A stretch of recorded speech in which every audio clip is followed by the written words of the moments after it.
if we look at the next 18 months, do you think that we've reached the peak of our volatility?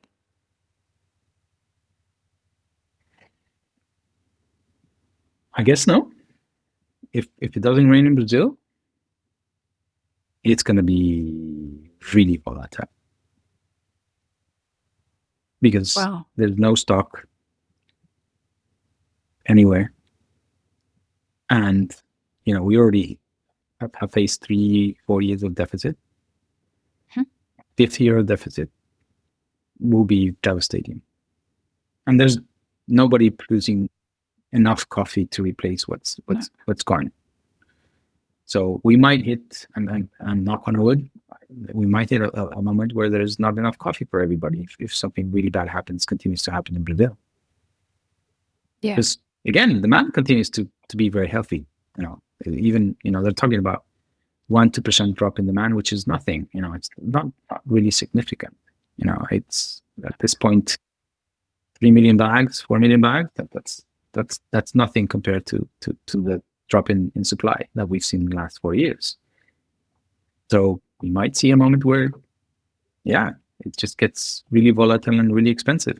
We have some exciting new changes coming to Map It Forward in 2026 to support the rapid growth we're experiencing around the world. After seeing the impact this podcast has had on businesses and professionals in the coffee industry who have access to it in English, we've decided that we'll be working hard to make it available in other languages that encompass our amazing and diverse industry. To fund that growth, for the very first time in a very long time, we'll be inviting advertisers onto the Global podcast and the Map It Forward Middle East podcast. So if you're a small to medium-sized company and looking for B2B advertising opportunities and you believe that our values are aligned, please send us an email at support@mapitforward.org or DM us on social media and we can start a conversation today. Check the show notes for links. Welcome to the Daily Coffee Pro by Map It Forward, friends. I'm your host, Lee Safar, and this is unfortunately the final episode in what has been an absolutely delightful conversation with Alejandro. I always confuse. My tongue gets tied. When I say Cadena and Caravela, my tongue gets tied with that. So Alejandro Cadena from Caravela Coffee. It has been a delightful conversation. This is one of those conversations that while I've loved being a part of the conversation, I really wish I was a member of the audience for this conversation, because this is one of those ones that just stokes so many questions and so many thoughts. So I'm really grateful to have you twice in 1 year on the podcast, Alejandro. And especially for what we're going to talk about in this episode, which is predictions. We're going to talk about what the next 18 months looks like for the coffee supply chain stakeholders. Lots of people will say that if we go back to, and they have said to me, that a lot of what we talked about in our first episode of this year, which was with you, pretty much played out like that was the playbook for 2025. What do you think the next 18 months looks like for coffee? Because you're a braver man than braver person than I am to think that I even know what the end of 2025 looks like. But what predictions do you have for the next 18 months in coffee?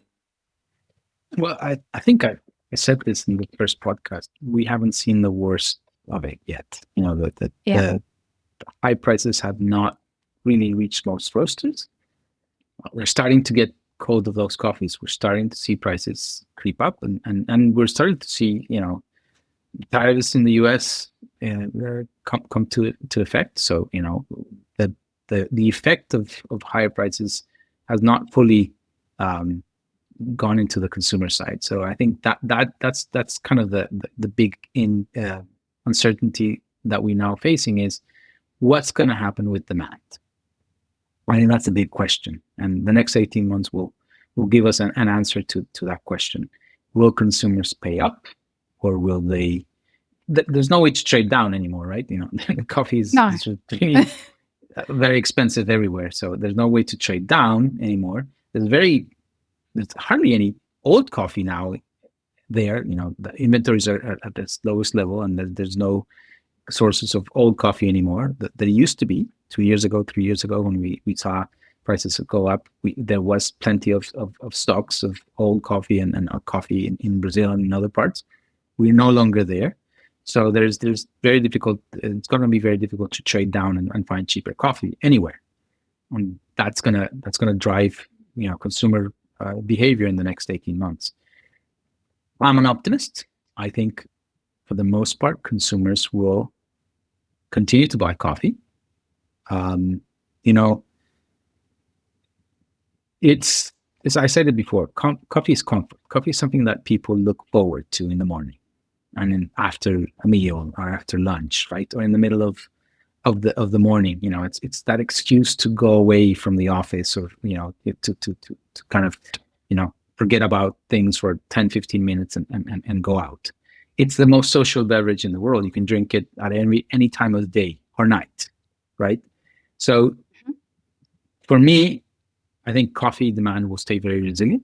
There will be pockets and certain demographics that might say, I don't need it, I'll look for something else. I think part of the craziness about matcha is people that want the caffeine, but they don't want to drink coffee. But there's not enough alternatives. There's really, tea is not the same thing as coffee. Matcha is definitely not the same thing as coffee. So coffee in general has that resiliency because it's a very comforting kind of beverage, and there's many different ways of consuming it as well. Hot, cold brew, whatever you want. So I'm very optimistic about coffee, and I said it every time I can. I'm always bullish about coffee. So I do think that demand will be resilient. Not everywhere, but for the most part, I think it will. China will continue to be a massive consumer of coffee. Drive-thrus, will continue to be successful, and I think Starbucks will survive. I know people are thinking that's that a big Starbucks call. won't survive, but I think Starbucks will survive. We'll see. Maybe I'm wrong, but I think they will survive. They're going to face a difficult next 18 months, but I think they will survive. And I hope they do. Honestly, I think they do, because they're a big part of all of this. They created the market, bigger market of people going to coffee shops. That's what they created. And so I generally hope that they will survive. The news about their closing of the Starbucks Reserve store in Seattle really hit me hard. I think that was a great experience. It really was. Yeah, and it was innovative. It was bold, and I like the idea that people should charge more for coffee, and that whole concept of Starbucks Reserve is something that I really think that is amazing, and that we should be searching for more of those concepts and less of the cheap coffee concepts, right?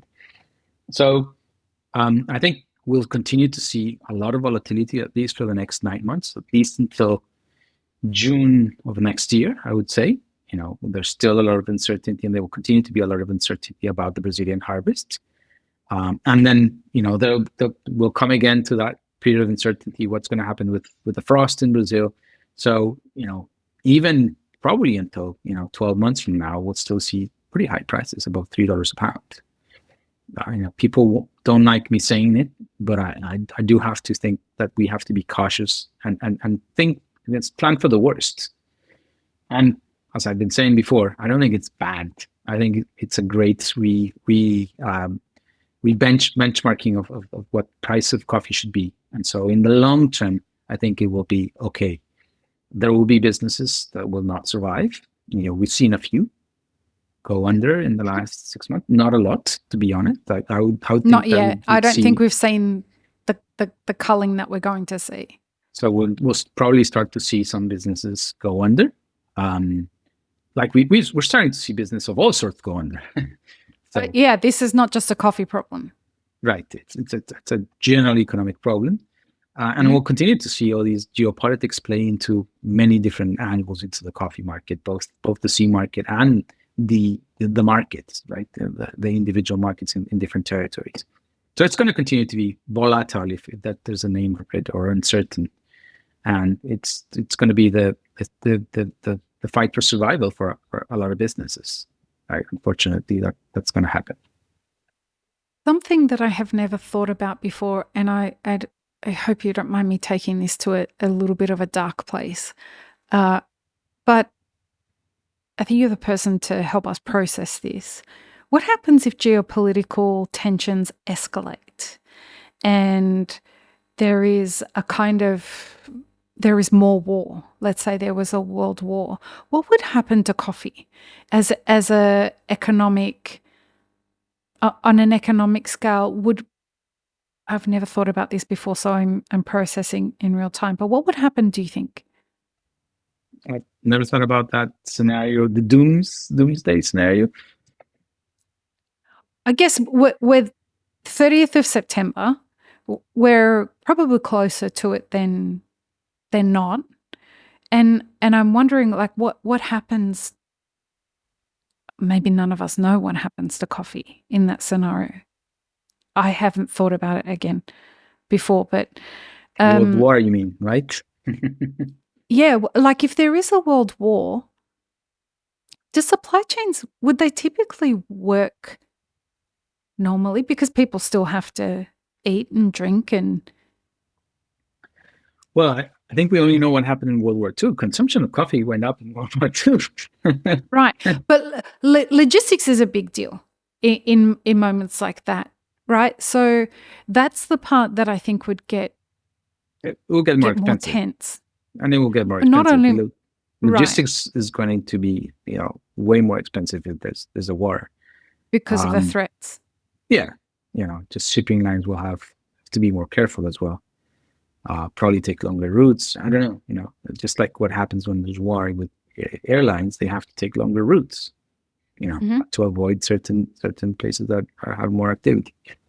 I don't know, let's hope there isn't that scenario. Of course.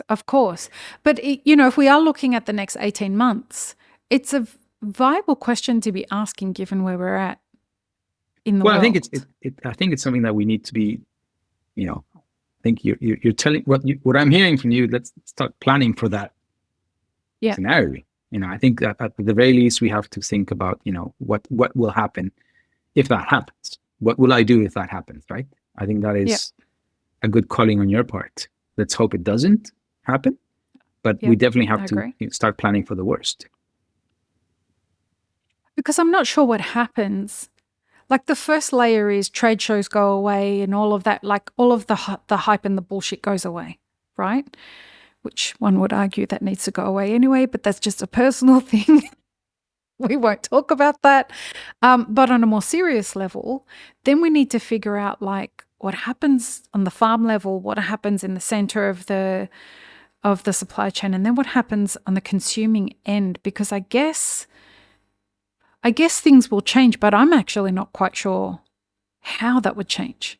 Well, you make me remember 2020, COVID. Nice. That's a great place to anchor the thinking for this. Say more, please. Well, what happened in the beginning is that everything shut down. And so, for like a month and a half, nobody knew what to do. They just hunkered at home and, tried to think about the worst. Things kind of stopped one day. And then when people realized that it was going to be okay, they adapted and, it all ended up being fine, right? Maybe it's like that. I don't know. There'll be a short-term period of a kind of adjustment and kind of realizing what's happening, which will cause some short-term pain. But I think in the medium, long term, everything will be fine. People, you adjust. And I think human beings are good at adjusting. They might take some time, but we end up adjusting, right? It just takes a little bit of time. So I wouldn't be too worried about it. I think we have already, that COVID experience really informs us to how we should operate. At the beginning, what everybody did is stop consuming. Let's save some money. Let's stop wasting money. And of course, we couldn't leave, so we just had to, even if we didn't want to. And then everybody kind of let's continue our lives, right? So I think it's going to be very similar to that. There's short-term period of adjustment, and then medium, long-term, everything is going to be adjusting at a different, probably a different cost. Cost structures will be different if there's a war than if we're in peace. I don't know why I've never thought about it before, but I guess it doesn't hurt us to be prepared and to start thinking about things like that. And, if we are thinking about the next 18 months, there's some serious shit going on in the world that it bears, at the very least, some consideration. Sure. Separate from, go ahead, what were you going to say? Well, I think if there's anything I've learned is that you need to be prepared for these kind of scenarios, and you can't never time them. One of the things that I would recommend every business to do is try to remove the complexity in everything that you do and try to find more simple ways of operating.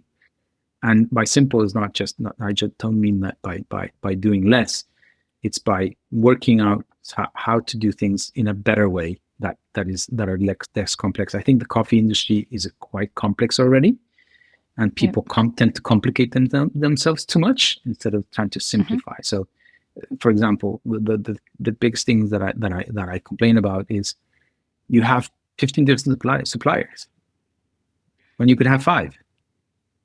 Isn't it easier to deal with 5 than 15? And how do you define how to the 5? Well, who's delivered? Who's got the best quality? Who's got the best service?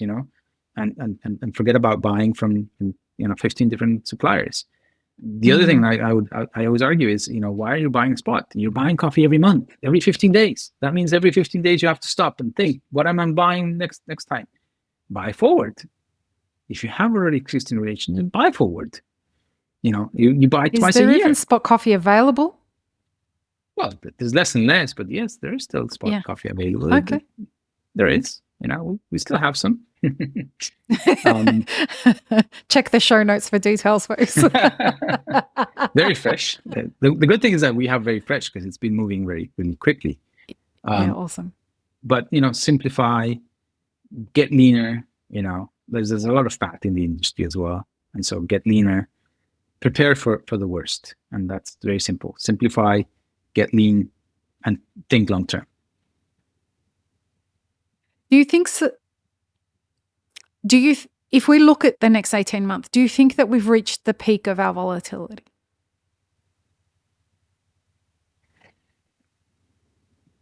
I guess no. If it doesn't rain in Brazil, it's going to be really volatile. Because there's no stock anywhere. And, we already have faced 3-4 years of deficit. 5th year of deficit will be devastating. And there's nobody producing enough coffee to replace what's gone. So we might hit, and knock on wood, we might hit a moment where there's not enough coffee for everybody if something really bad continues to happen in Brazil. Yeah. Because again, demand continues to be very healthy. Even they're talking about 1-2% drop in demand, which is nothing. It's not really significant. It's at this point 3 million bags, 4 million bags. That's nothing compared to the drop in supply that we've seen in the last 4 years. So we might see a moment where, it just gets really volatile and really expensive. Are you seeing producers motivated to continue farming coffee? Motivated to continue, yes. To grow, no. So they are motivated. What do you mean? Well, they're motivated. Of course, they're motivated. They're getting the highest prices ever. Of course, they're motivated. But what they are less so is motivating to grow. In the previous bonanzas, they were pushing to grow more and more and more, right? This time around, they're like, no, I just, I'll get a higher price, but I'm not growing my hectares. I'm not planting more trees because there's a lack of labor. And so they don't want to have further down the road the pain of not being able to pick the cherries that they so much have invested. It takes, $5,000-$6,000 per hectare to grow new plants. You're investing a lot of money, and then the harvest comes, and you can't pick it, so it falls to the ground. You've lost all your investment. Nobody wants to do that. You'd be crazy to plant more trees with the certainty that there won't be somebody to pick it 3-4 years down the road. Do you think that is the new, and when I say that, I mean the scenario that you're talking about where farmers are just having to accept that what they've got is as much as they can have, and that at the moment, that coupled with the pricing, coupled with the volatility that we've been speaking throughout this series, is this the new normal? Or is 2025 and what we expect to happen in 2026, and one would argue what happened in 2024, are these just anomalies that you expect to go away after 2026? The short answer is no. I don't think that things will fundamentally go back to how it was. I think the shift has been pretty violent and dramatic, so that there's no turning back. Now, there's a caveat. If prices go down, but roasters are willing to pay a living income to farmers, maybe things change. There is a way that we can change the course of history, but it requires commitment and really partnership with those same producers. There's always a way to change the course of history, but it requires a big effort. Motivation. And from all parts. Yeah. Excellent. If you had to make one prediction about 2026, what would it be in coffee? One prediction. I'll be optimistic. Dude, I've already warned you about that in the previous series that we did. I think we'll be okay. I think we'll be okay. You're going to have to be optimistic for both of us. I don't think that we're not going to be okay. I think that 2026 is going to be one of those years that says 2025 was the warm-up. And that makes me a little nervous for our industry. But again, I think it's good for us. I think that we need to grow up as an industry. I think that we've been acting like teenagers as an industry for far too long. And I think that we need to get serious about a few things. There's, technology is something that we didn't even talk about, that's coming for a lot of the jobs in our industry. On the consuming end of the market, there's a lot of things coming for us. But Alejandro, this has been an absolute delight. I'm going to ask you the final question that I ask all guests this year. But folks, to give you some understanding, typically I tell the guest that's coming on that, hey, we've got a new final question we asked. Do you want to know the question ahead of time or not? I forgot to tell Alejandro before we got here. And he said at the beginning, it wasn't on purpose, I promise. But he also said, no. Look, just wait and ask me at the end of the series. So here's the question. When the future version of you comes back and watches this series, what do you hope for him? For the future version of me, my older brother. Yeah, your older brother. It's like leaving him a message. It's a very tricky question. Nobody has ever asked me that question. What would I tell him?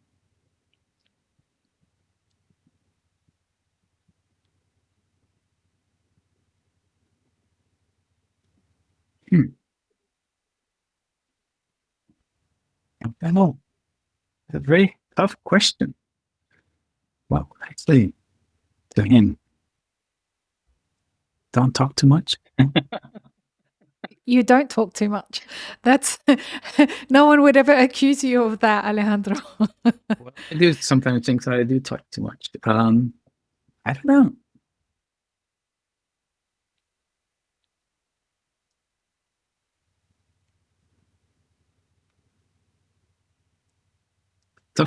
Toughest question that somebody has ever asked me.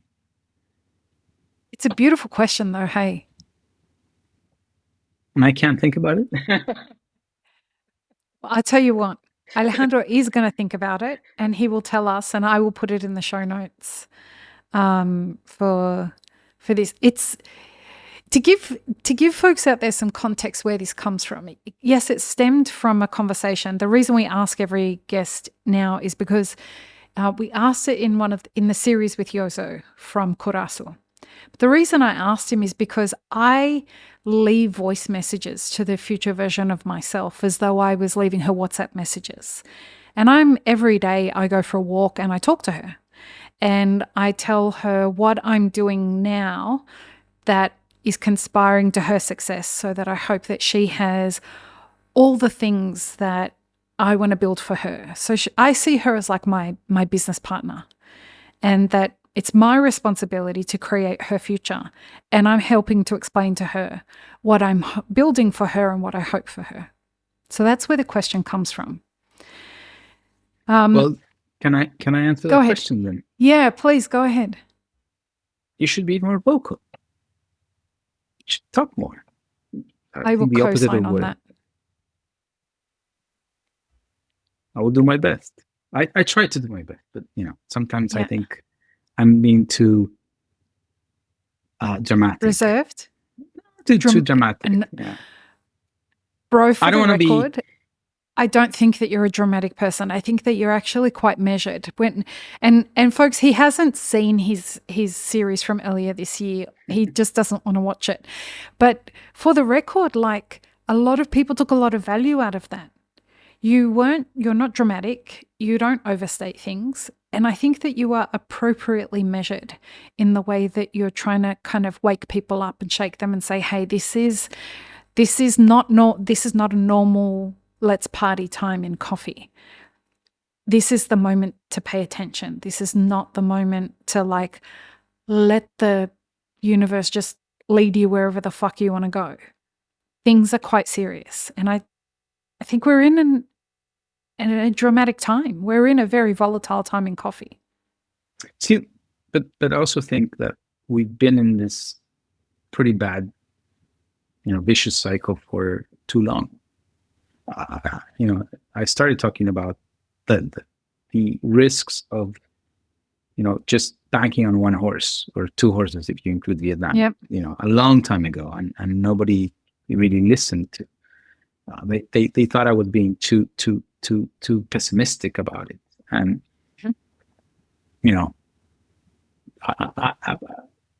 I hate to say it, but I was right. Right is right. Yeah, but sometimes people just say, "Oh, he just wants to be pessimistic. He just wants to be dramatic about things. He just wants to scare us." And like I said in the first podcast, people tend to think that I'm saying things because I am, I want to benefit from what I say, right? That it comes from a privileged position, that I know more information than anybody else knows, and I want to scare people so that they follow my lead. I generally try not to think about my business or my position, but I try to think about the greater good. Whether you want to hear or not what I say, I honestly think that things need to be heard, because there needs to be change.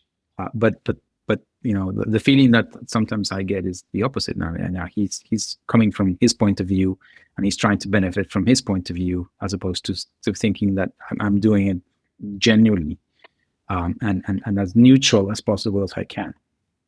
And so that's why I keep my voice down, because I don't want to be seen as somebody that it just wants to cause a stir.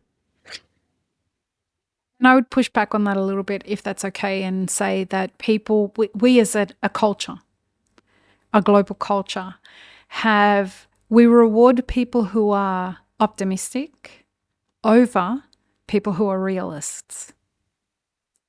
And we tarnish the realists by calling them pessimistic when they have something that we don't like that they're going to say. And And so we end up in a year like 2024 or 2025 where people like us are having these conversations and saying the things that need to be said. And we almost go into this like self-censoring mode where it's like, oh, I don't want anyone to feel upset by what I'm saying, so maybe I shouldn't say it. This podcast has been a breath of fresh air for people in our industry because are you getting paid to be here, Alejandro? And I wouldn't want to be paid. Exactly. And this is my point.